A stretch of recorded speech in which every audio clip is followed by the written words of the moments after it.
ভাই, বয়স তো অনেক হলো, বিয়ে করবেন কবে? এ কথার সম্মুখীন কারা কারা হন হাত পা তুলে জানান দিতে পারেন। এটা মূলত একটা বিয়ের গল্প, যেখানে আমি গিয়েছিলাম গাজীপুর জয়দেবপুরে ইস্ট ভ্যালিতে। বিয়েটা অনুষ্ঠিত হয়েছিল, আমার প্রিয় কলিগ এবং ছোট ভাই পিয়াসের বিয়ে ছিল। এবং আমি খুব বেশি লেট করে গিয়েছিলাম ওই দিন, আসলে অনেক বেশি দেরি করে ফেলেছিলাম। এবং আমি যখন গিয়েছি লাস্ট সবাই চলে যাচ্ছিল, অনেকেই চলে গিয়েছিলেন।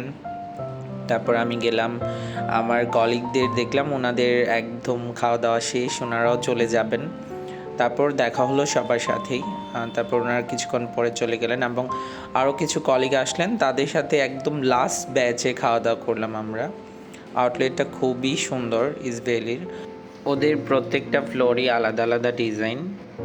ভালোই লাগছিল গিয়ে, এবং একা থাকাতে তেমন বেশি ছবি তোলা হয়নি, খুব অল্প কয়েকটা ছবি তোলা হয়েছিল।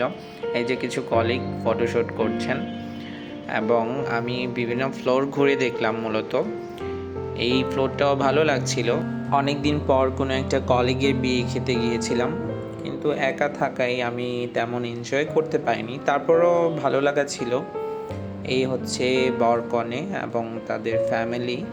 পিয়াসের জন্য অনেক বেশি শুভকামনা রইল। সবসময় সুখে থাকো দুজন, ভালো থাকো। আল্লাহ হাফেজ।